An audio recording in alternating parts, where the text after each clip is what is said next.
Well, let's bring in one of those Democrats right now. Senate Majority Whip Dick Durbin of Illinois. He is also chairman of the Judiciary Committee. Senator, thank you so much for joining us this morning.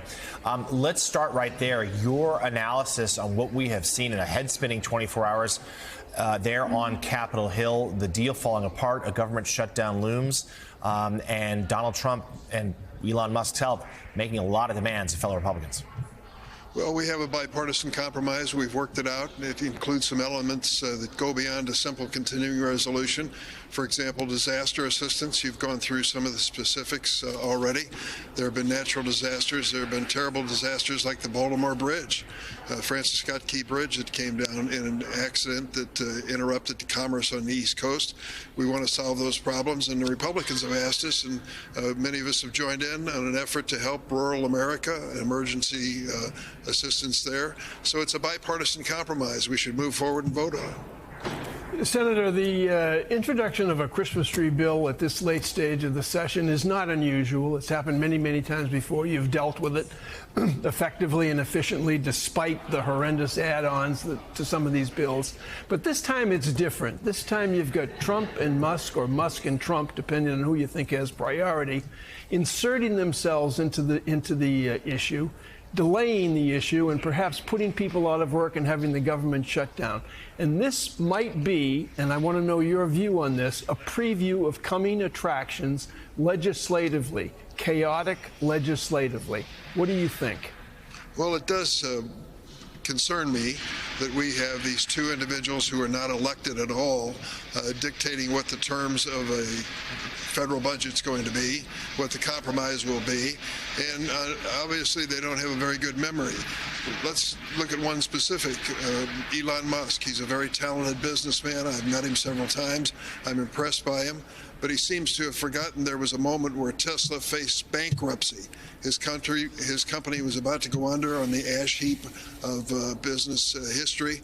And who saved him? He turned to President Obama and asked for a $600 million government loan to save Tesla, which he received. So there was a time when he believed that the federal government was the only place he could turn to save his company. And now he's telling us, let's be rugged individualists. He has a very limited memory when it comes to his actual experience. Senator Sam Stein here. Look, you sit on Judiciary. We've seen already threats by Donald Trump and some of his allies to prosecute and potentially jail members who served on the January 6th committee. As the nomination of Kash Patel for FBI director comes before you, as you see these threats happening, two questions. One, what are you going to do about them? And two, would you advise President Biden to issue preemptive pardons for people like Liz Cheney, who are clearly under threat from the incoming administration? No, I don't support the preemptive pardons. Adam Schiff, who has now joined us in the Senate and the Senate Judiciary Committee, has said that's unnecessary. I agree with him. Let's be honest about this. We want to go through the process and do it in an orderly way. First, an FBI investigation of Kash Patel and the nominee for Attorney General, Ms. Biondi, from the state of Florida. In detail, we want to go through the thousands of pages of background and then bring them before the committee for a public hearing. Ask basic questions. Do we want to create a law enforcement official at the highest possible level, Kash Patel, for the FBI post? It comes to it with a prejudice and a determination, an agenda, a political agenda that he wants to execute.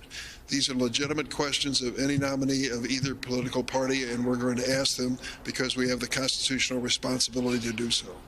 So, Senator Durbin, Trump has railed against the work the Senate is still doing to confirm federal judges nominated by President Biden, but work continues apace. Talk to us about what will happen in the coming days here in an important milestone achieved.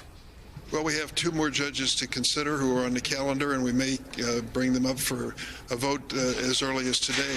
If they are successful, and I believe they will be, we'll have approved 235 new federal judges under the Biden administration. That's a record number, and I'm especially proud of the fact that over 85% of these judge nominees were bipartisan vote. Republicans and Democrats came together to support them. That's a good thing. Democratic Senator Dick Durbin of Illinois. Senator, thank you so much for joining us this morning. Thank you.